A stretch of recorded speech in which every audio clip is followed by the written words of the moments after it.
Good morning students, मैं संदीप कुमार आज आपके लिए लेकर आया हूँ थ्योरी ऑफ मशीन से topic turning moment and flywheel का part third. Students, last part में हमने टर्निंग मोमेंट कवर कर लिया है।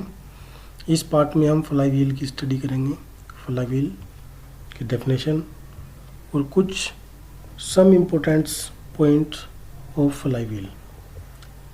First point, coefficient of fluctuation of energy. We know that fluctuation of energy last part में मैंने आपके साथ में डिस्कस किया था। यहाँ पर coefficient of fluctuation of energy it may be defined as the ratio of the maximum fluctuation of energy to the work done per cycle. Okay students, coefficient of fluctuation of energy एक ratio है maximum fluctuation of energy and work done per cycle का।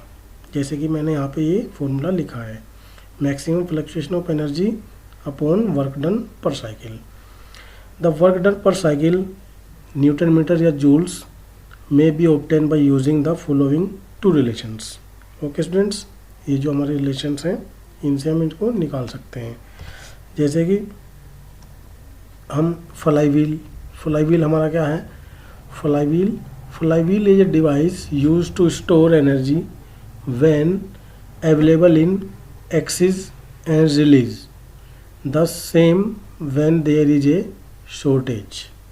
Flywheel एक ऐसी device है जो use होता है store energy के लिए, ओके, जब अवेलेबल एनर्जी एक्सिस होती है और बाद में इसको क्या कर देता है, रिलीज, जब हमें इसकी शॉर्टेज होती है।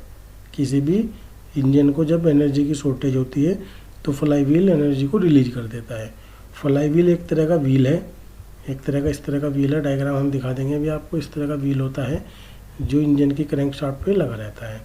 जब ज़्यादा एनर्जी होती है तो फ्लाईव्हील जो है स्टोर करता रहता है एनर्जी को, अपने आप में एनर्जी स्टोर कर लेता है, फिर बाद में रिलीज कर देता है, जिससे फ्लक्चुएशन ऑफ एनर्जी ना आए।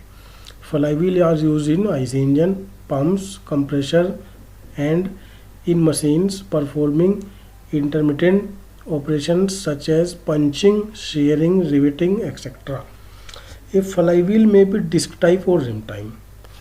फ्लाईव्हील जो है डिस्क टाइप भी होता है, रिम टाइप भी होता है।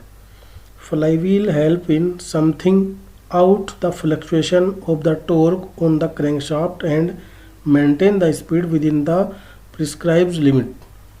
ओके स्टूडेंट्स, ये डायग्राम हमने देखा है डिस्क टाइप जो फ्लाईव्हील होता है हमारा, इस तरह का फ्लाईव्हील लगा रहता है। ये हमारा डिस्क टाइप फ्लाईव्हील है। नेक्स्ट, ये हमारा रिम टाइप फ्लाईव्हील है। रिम इस तरह से होगा, इसमें ये रिम लगे हुए हैं यहाँ पे। रिम टाइप फ्लाईव्हील होता है इस तरह से, इसकी डायमीटर यहाँ से यहाँ तक हम ऑब्टेन कर सकते हैं इस तरह से। Okay, next, comparison between disc type and rim type flywheel. Rim type और डिस्क टाइप फ्लाईव्हील में कंपैरिजन क्या क्या है। Number first, mass moment of inertia of flywheel is given by I M K square होता है, where M equal to mass of the flywheel. Mass moment of inertia M K square के यहाँ पर radius of गियरेशन है flywheel की। For rim type के लिए हमारी जो वैल्यू होगी d/2 होती है। रिम टाइप के लिए जो के की वैल्यू होगी हमारी, के की वैल्यू d/2 यहाँ से यहाँ तक, यानी d का हाफ इक्वल टू के होता है। नेक्स्ट, फॉर डिस्क टाइप के लिए के जो है d/2√2। ये डिफरेंस है यहाँ पे स्टूडेंट्स। डिस्क टाइप के जो रेडियस ऑफ गिरेशन है वो d/2√2 होती है, where d outer diameter of flywheel. Hence I equal to md²/4 rim type के लिए। यहाँ पर जो आई की वैल्यू आएगी मोमेंट ऑफ इनर्शिया की, मास मोमेंट ऑफ इनर्शिया की, वो ये होगी। एंड डिस्क टाइप के लिए d²/8 आ जाएगी। Okay, hence for a given diameter and inertia then the mass of the rim type flywheel is half the mass of a disc type flywheel. Mass का half रहेगा। Okay students, ये term आप समझ गए हैं, important term है, यहाँ से ऑब्जेक्टिव क्वेश्चन बनते हैं इस तरह से। नेक्स्ट, कुछ इंपॉर्टेंट डेफिनेशन हम डिस्कस कर लेते हैं students. Number first, maximum fluctuation of speed. maximum fluctuation of speed. It is the difference between maximum and minimum speed in a cycle. ये क्या है, डिफरेंस है मैक्सिमम स्पीड और मिनिमम स्पीड का. नेक्स्ट पॉइंट हमारा है coefficient of fluctuation of speed. इसको denote करते हैं हम सी एस से या के एस से, बेस में एस लगा देते हैं. ये है it is the ratio of maximum fluctuation of speed to the mean speed. It is often expressed as percentage of mean speed. C S को हम, जैसे कि मैंने आपको बताया है कि सी एस क्या है, रेशो है मैक्सिमम फ्लक्चुएशन ऑफ स्पीड का टू द मीन स्पीड. यानी मैक्सिमम फ्लक्चुएशन ऑफ स्पीड हमारी ये होती है, maximum fluctuation of speed n1 minus n2 upon में मीन स्पीड. हमने मीन ले लिए n जो है हमारी मीन स्पीड हमने ली है. मीन स्पीड को हम कैसे निकालते हैं, n1 प्लस n2. ये मीन स्पीड निकालने का हमारा फॉर्मूला होता है अपॉन में 2 मीन स्पीड यहाँ पे. या n को डायरेक्टली हम प्रोपोर्शनल n किसके होता है, ओमेगा के.